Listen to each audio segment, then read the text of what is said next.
రామోజీరావు గారికి సంబంధించి సుప్రీంకోర్టు ఒక తీర్పు ఇచ్చింది తెలంగాణ హైకోర్టుని ఆ వ్యవహారాలు చూడమని చెప్పి. బట్ ఆయన ఎవరు ఏమీ పీకలేరు అనే పదం వాడడానికి కారణం ఏంటంటే న్యాయ వ్యవస్థలో ఆయనకు ఉన్నటువంటి పట్టు. ఆయన ఇంట్లో ఫంక్షన్కి 50 మంది న్యాయమూర్తులు అటెండ్ అయ్యారు. 50 మంది. అట్లాంటప్పుడు న్యాయ వ్యవస్థ అనేటువంటి దాని విశ్వసనీయత అన్నటువంటిది ప్రశ్న కాదా?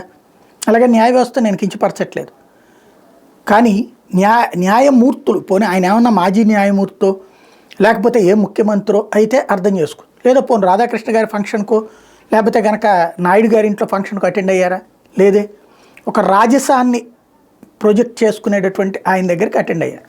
దాన్ని బట్టి ఖచ్చితంగా చర్చ జరుగుతుంది.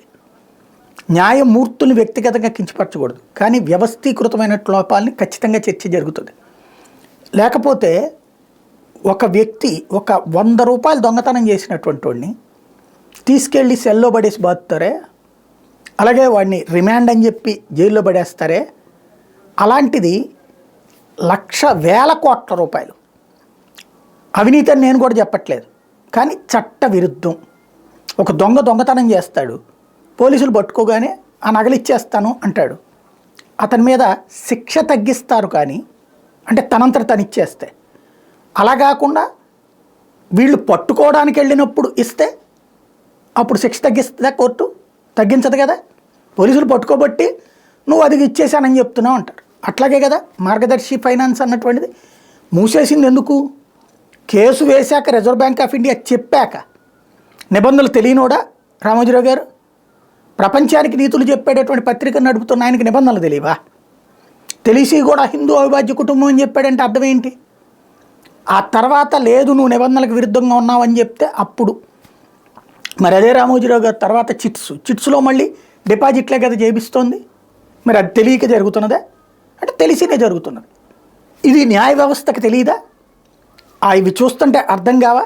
ఆ కేసులు చూస్తూ ఉంటే సహారా వాడు పాపం అతనికి ఆంధ్రాలోనో ఉండుంటే గనక, ఈ కులంలోనో ఈ వ్యవస్థలోనో పుట్టుంటే గనక సహారా ఆయన అన్ని రోజులు జైల్లో ఉండక్కర్లేదు, విజయమాల్యా దేశం విడిచి పారిపోనక్కర్లేదు.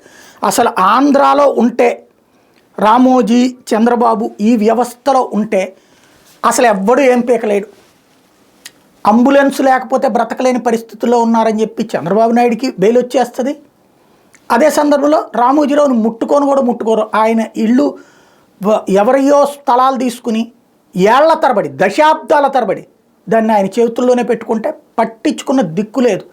చివరికి రాజశేఖర రెడ్డి వచ్చాక, జగన్ వచ్చాక, ఈ వాళ్ళ పత్రికలు వచ్చాక రాస్తున్నారు కనీసం.